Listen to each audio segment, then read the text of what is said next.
Okay, so today is March 24th of 2020, and it is 3:04, and I am Amy Grabowski. I'm an attorney in Kansas City, Missouri. I am licensed in both Kansas and Missouri. Since sort of the beginning of the crisis, which I would call March 11th, is when I feel like is when sort of the crisis began. I mean, I know it began beforehand, but in terms of making it more real to people here in the United States, I have wanted to respond by getting information about the courts and about the government out to people so that we can help guide them through this process. So I'm thrilled to have Representative Barbara Washington and Representative Mark Ellebracht on the show today. They're going to talk a little bit. They're going to introduce themselves, talk about where they represent. They're both in the Kansas City Metro, and after they introduce themselves, I'm going to talk a little bit about the levels of government, and I have so we can just be clear about who they're representing and where they're representing us. So Barbara, Representative Washington, why don't you go first and just tell us, when you got elected, where you represent, and just a little bit about your experience in Jeff City. Hi, thanks for having us, Amy. I am District 23, which is Central City. So I have in Kansas City from Independence Avenue to the north, 35th Street or Armour to the south, and basically Troost Avenue on the left to the west, and to the east I go almost, let's just say 435. So I'll go almost to 435. I got elected in a special election in November 17. So I started my job in January of 2018, and I love it. I'm a litigator by trade, so I get to litigate without having to prep as much as I would for a trial. Let's just say that.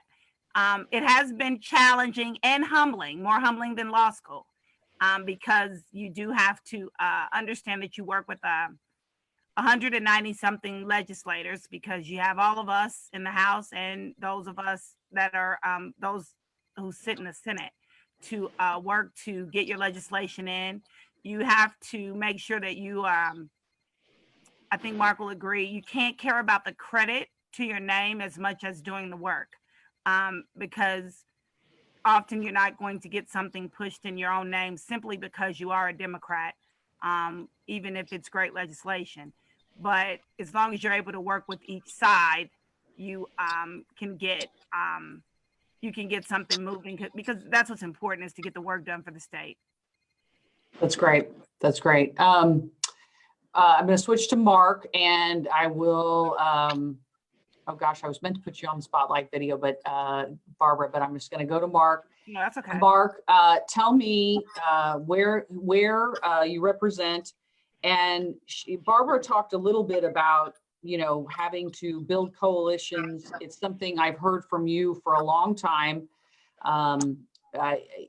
Mark represents a more conservative part of the Kansas City Metro, and I feel like he's a real leader in terms of coalition building. So I'd like for you to talk a little bit about that as well. Well, thank you, Amy, and thank you for having us both. I represent Missouri's House District number 17. I was elected in 2016, which means I was sworn in January 2017. So my fourth year in the legislature. I represent the 17th House District, as I said, which is the better part of Liberty, about 60% of Liberty or so, plus the communities of Pleasant Valley and Clay Como, and the neighborhoods of Gracemore, Maple Park, and Holiday Hills in Kansas City North. Those neighborhoods that are around Worlds of Fun is probably what most people are familiar with when you say that area. In terms of what some of the things that Representative Washington was saying just now, taking credit for bills being passed or actions being taken usually has to take a back seat for a lot of us who are trying to work to get things done for our communities. As many people know, the Ford Kansas City Assembly plant is in Clay Como, which is in my district. And the people that work there work very, very hard. And they've had a couple of contracts come up. They've had a strike scare the past year. And now the plant's going to be going down the week of March 30th. So the folks in my district need results. They don't need a lot of partisan bickering. They need somebody that can work towards an accomplishment, can get things done for them, and can bring back results to the district that's going to make their lives better. And if that means that a Republican gets their name on a good idea, that's fine with me. As long as my folks get a good representation in Jefferson City, and like Barbara said, in order to do that, you have to build coalitions. You have to find friends where you can, and you have to find reasonable-minded people on both sides of the aisle that can advance towards a goal together to make things better for the people in their district. Okay, great information. I'm just going to get to the heart of the matter. If somebody got laid off this week, what resources does the state of Missouri offer them? And I'll throw that out to either one of you. Barbara, do you want to go first? There's a couple of things that we should probably talk about. I'll let you go ahead and take the SNAP stuff if that's something you're comfortable talking about. Yeah, I'll do the SNAP. Okay. So right now, the federal government had intended to change the SNAP benefits, and which would kick more people off of SNAP in Missouri, effective April the 1st. So our governor has made a decision to halt that. So I'm going to look and just kind of read a synopsis of what will happen. So hold up one second. I need you to explain what is the acronym for SNAP? Don't ask me the acronym, but it is what we call food stamps. So it's food assistance. So there was a work requirement that is coming from the federal government that was going to change for all of Americans and kick off millions of folks, tens of thousands here in Missouri alone. Our governor has halted that for at least 90 days. So if you are eligible for the SNAP benefits today, you are still eligible for them. And you also may be eligible if you're laid off, because the work requirement is, the additional work requirement is lifted for right now. So that'll be some assistance for those who are going to suffer a significant income loss. And Mark can talk a little bit, I guess, about the unemployment claims, because there is some unemployment. There's been a problem where people apply for unemployment when Division of Workers' Compensation, Division of Employment Security verifies that with the employer. The employer says they're not, terminated yet, because, as you know, with our small businesses, they don't want to terminate folks, but they're still on payroll, but they're getting no pay. So there is a disaster relief component, I think, now, and I'll throw the ball to Mark to talk a little bit about that. Thank you, Barb. There are a couple of different things with regard to that. So as you said, a person has to be determined to be unemployed in order to get unemployment. Obviously, that's one of the things that seems to be fundamental to getting unemployment. And as you said before, a lot of employers are hesitant or reluctant to allow for that to happen because they're not claiming the date of unemployment back far enough for the employee to have been terminated to qualify, because of the state of emergency that the mayor declared only coming into effect on Sunday.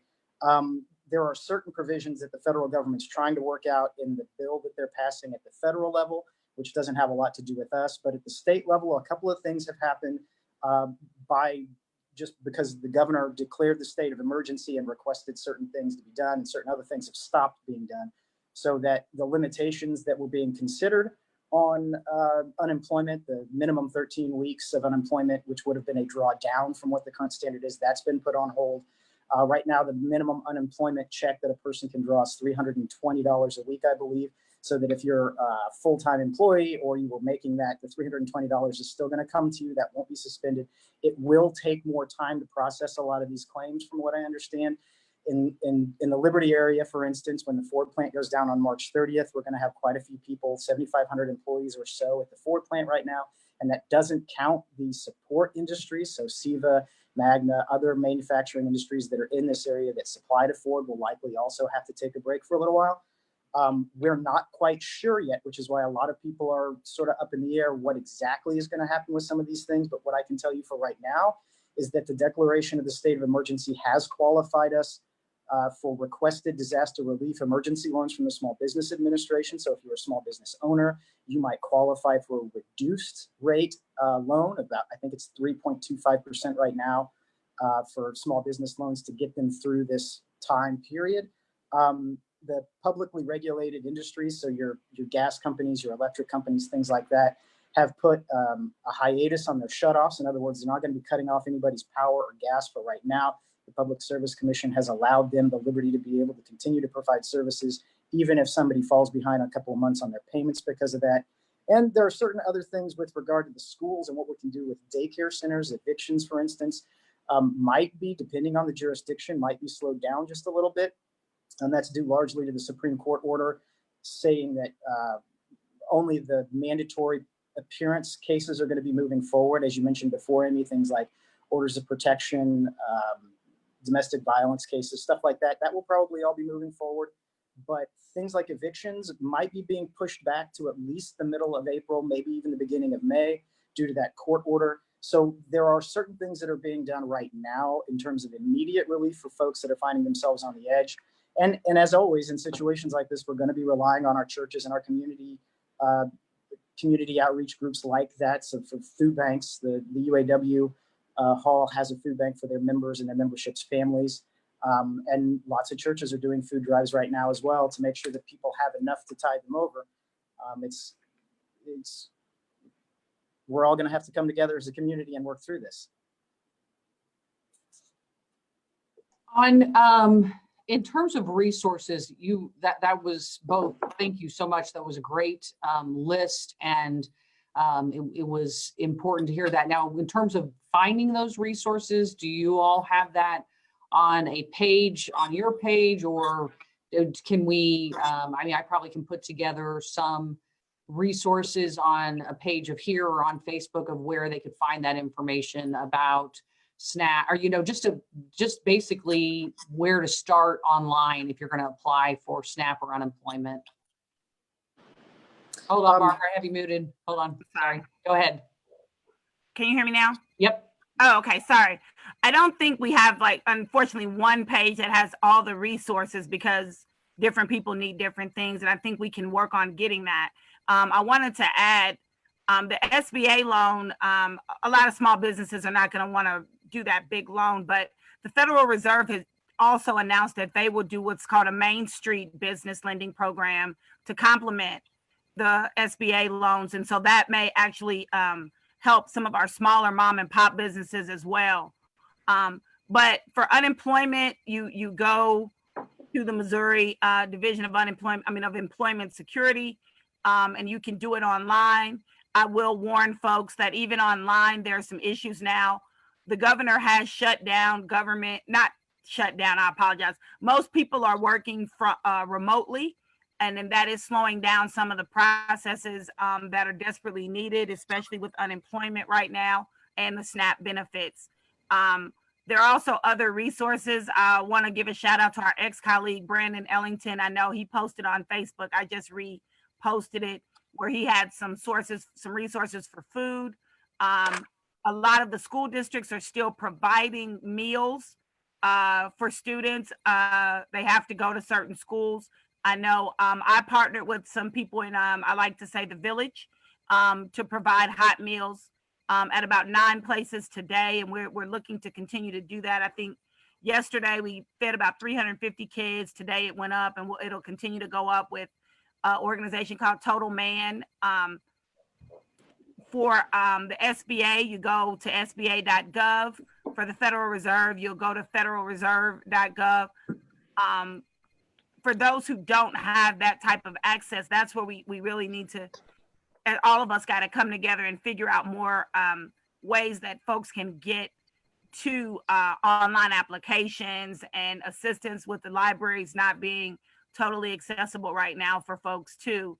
So there's unfortunately not one place, but I'm going to send something over to our leadership now that maybe we can put that on, get the governor's website or pages, social media pages, to put one list where you can just click the hyperlinks to go, because I think that's a great idea. Okay, great. We'll put that up. Oh, one other thing.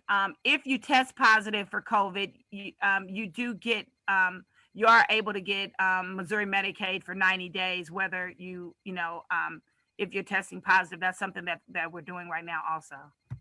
I did not know that. That is great information.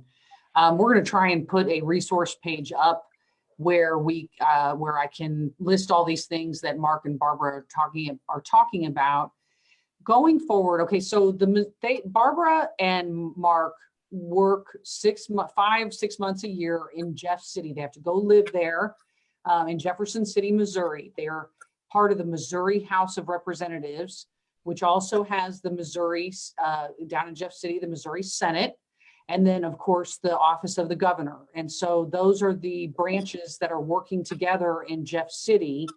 Being a part of the Missouri legislature is a part-time job. Barbara and Mark still work.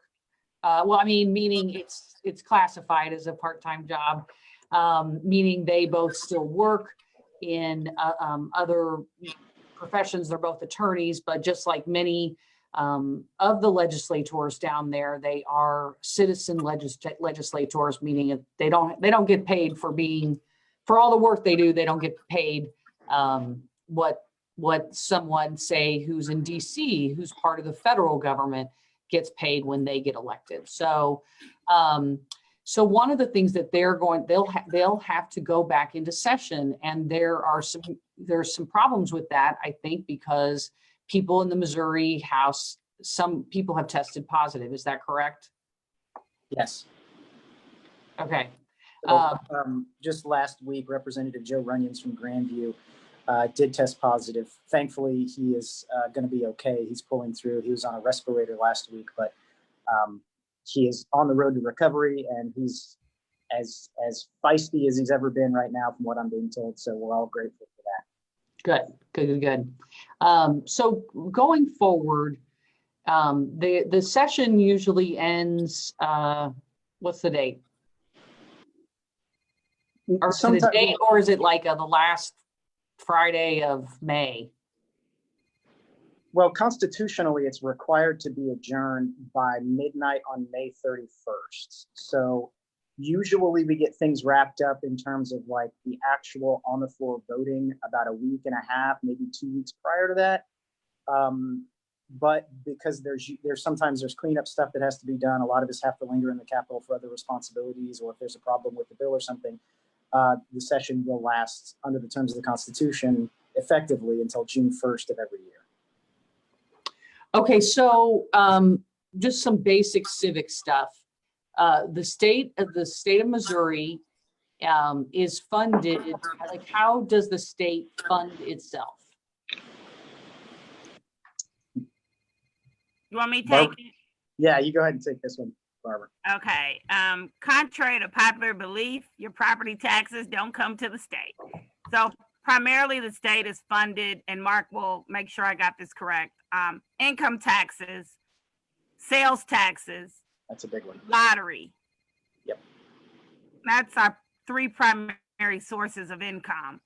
And now medical marijuana fees.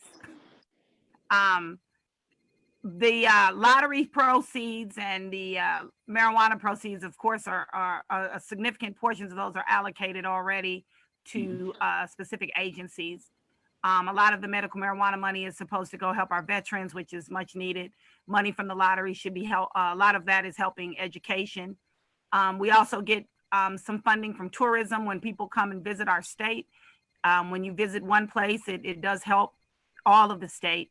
And that funding goes back into tourism and some other areas. I should know that by just spending 20 hours on budget, but I can't remember off the top of my head, and I apologize. But those are our primary sources of income. And then we serve as an intermediary to pull down funds from the federal government to serve the citizens of Missouri. And that's kind of what I wanted to just sort of have people understand, is that some of the legislation that has already been passed on the federal level will result in having money come to the state of Missouri. The legislation that is currently being negotiated in Washington, D.C. Will also find its way down to Missouri. And so then the state of Missouri is the one that is administering some of those funds. So Not all of them, but just some of them that have to do with our state. So great. Okay, so that leads me to another question going forward. What is going to happen going forward? And I know today is March 24th, 2020. I think this situation is evolving, daily. So if things stayed maybe the same as they are right now, when would you be going back? What would you be working on?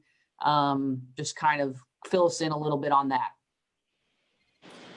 I'll take it quickly and then give it to Mark. Right now, everyone was scheduled to be on spring break this week already. So initially we would have all gone back on Monday. We got notice that the Capitol is closed until April the 6th, I believe, to everybody. House members, we could go in and work, but I'm sure none of us are going to do that. The governor may want us to come back at the end of April so that we can work on the budget to get that constitutionally done. We know we have to do that. I'm not sure if we will be able to address any other legislation, which selfless plug, sorry for me, because I actually got a bill passed out of the House this year and it was just waiting at the Senate, but it is definitely not a priority. It's not something that we need to be addressing. We need to address our budget more than anything.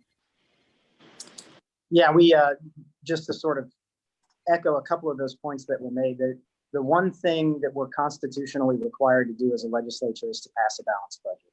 So every single year we're under a constitutional obligation to pass a budget that's balanced and meets the needs of the people of the state of Missouri to the extent that we have revenue to cover that. We have not done that yet. At some point, we're going to have to do that. The thing that we did last week, just as this sort of started to boil over just a little bit, we went in and allocated $7 million out of the emergency budget from last year for the FY 2020 budget. So we allocated $7 million for the governor to use to address the coronavirus issues. And we put ourselves in a position to be able to request up to $30 million federal aid. Of that $30 million, we're going to get about $13 million so far, more or less guaranteed. We'll bring down that $13 million sometime in mid-April. As Barbara said, we're going to be on limited duty until April the 6th. That's when the Capitol is going to open back up, but that does not mean that that's when the Speaker of the House is going to call the session back.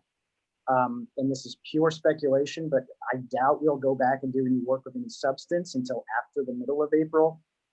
Considering the cleaning that they're going to do and some of the things that I've heard about the schedule on the Senate side, I would think that it's probably unlikely that we go back before April the 15th.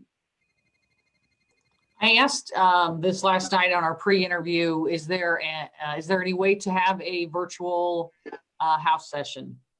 No. Okay. No. Okay. So what are things, if you're talking to a constituent is talking to you, what would you tell them right now? What am I not asking?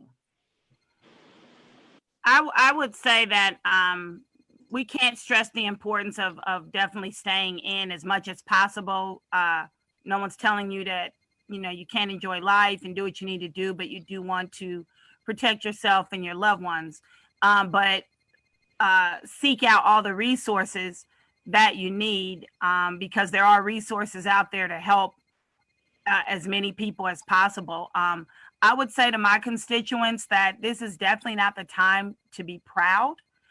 If you need help, seek help, get help, and accept help. And if you can give help, give help.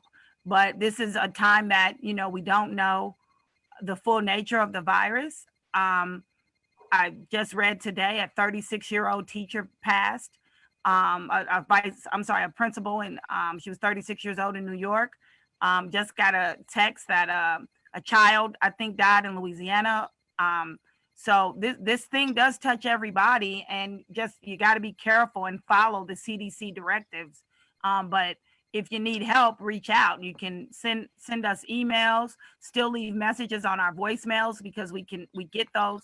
They're being routed to us as emails as we work remotely. We're working remotely like everyone else, and we're still here to help you and make sure you ask for that help. Love it. Yeah, I'm going to have to agree with a lot of what Barbara said, as usual. And she and I often find ourselves in agreement on a He's lot my of work husband. Well, we get along a lot, and we have a lot of the same views. But one of the things, like, I would first start by saying, if we stay positive, we can get through this. There's nothing that we haven't been able to accomplish as a nation, as a state, that we haven't been able to do if we stay positive and stay together, and everybody hang together and know that we're on the same team here. Everybody's on the same team, and this is not a time to be saying things negative about this party's politics or that party's politics or anything like that. We need to focus on what's important for folks. And right now, what's important for folks is dealing with the immediate threat of the virus and dealing with the long-term threat of the economic downturn. Now, with regard to the virus, people should practice a little bit of isolation. Just sort of keep your distance from folks. Be polite on a general level. Don't cough or sneeze without covering it, preferably with your elbow. Wash your hands frequently. Avoid a lot of physical contact where possible. Everybody knows these things. We've been talking about it for a long time, but another important thing to keep in mind is we don't need to panic. We don't need to go out and hoard up all the toilet paper or all the canned goods or all the dry rice that we can find. That's not what's necessary right now. What's necessary right now is to stay positive and to know that we're going to get through this. In terms of the economic stuff that we need to keep in mind, there are a few things that we haven't talked about yet that I would like to bring up. For instance, that the deadline for filing income taxes has been postponed to July the 15th. That's both federal and state. So the deadline for filing income taxes pushed back to July 15th. In the state of Missouri, your vehicle registration and licensing has been extended 2 months, regardless of when it was due right now. Okay, so if you have money that you need to spend to get your car registered, or you need to get your license re-registered, you got a little breathing room on that, and you have some time to get that done. There are a couple of other things, as I said before, I mentioned before about evictions and the civil nature of the courts. That's going to vary from jurisdiction to jurisdiction. And I want people to know that you can always call an attorney if you're having legal problems, evictions, failure, like an inability to pay your bills this month. If you've got problems getting your child support or paying your child support, if you've got problems getting visitation, you can always call an attorney, and they're going to be able to probably direct you in a very specific way about how to get the relief that you need. Things are going to get tough, and I'm not going to lie to my voters that, Ford going down for a little bit is going to be problematic for my district, but they are doing good things at the plant as well. They're talking right now about using the F-150 parts to start building air ventilators for folks in hospitals, which is a good thing, and it might keep some of my people employed here in Clay County. And with regard to everything else, like I said before, stay positive and know we can do this. We can do this, and we can do this if we stick together. I want to correct something really quick. The youth that died was not in Louisiana. They were in Los Angeles. LA, I guess, right? Yeah. They say in LA, I'm old school. LA means Louisiana. Right.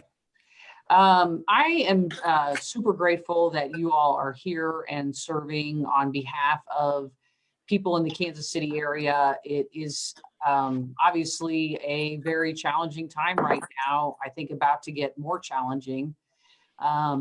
But I totally agreed about staying positive. I also, I think that this is a time where government can shine and to come and aid its people.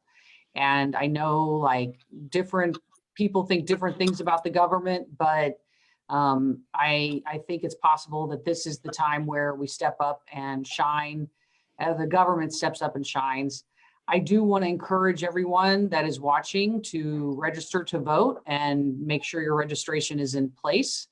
You can check that out at the Missouri Secretary of State. I'll have that as a link.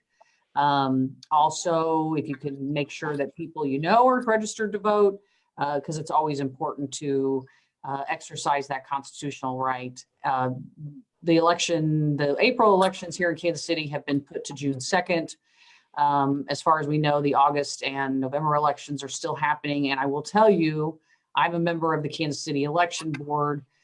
You can bet your bottom dollar that the election board, the Kansas City Election Board, is doing everything possible to make sure that institution of government is standing strong and going to stand strong for people, because it's obviously a biggie. Barbara, Mark, do you have any last things you want to say? Just want to thank you for having this and also helping us get the information out. Reach out to us on any of our social media platforms, email us, everybody, every representative in the state.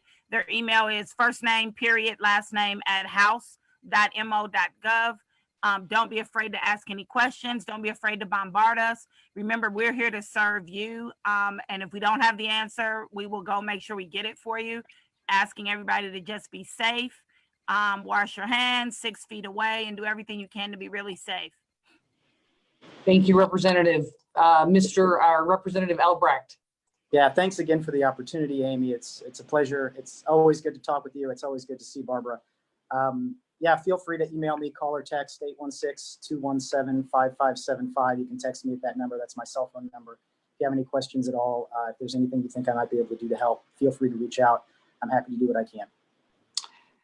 Thank you all so much. I will we'll put this video up on our YouTube page. On my YouTube page, I will forward it to Barbara and Mark so that they are able to disseminate it. Hopefully we'll cut it up a little bit too, so we can have specific pieces that we can talk about. I appreciate everybody. We're going to be talking on Thursday with a lawyer that works with small businesses and what those small businesses can do.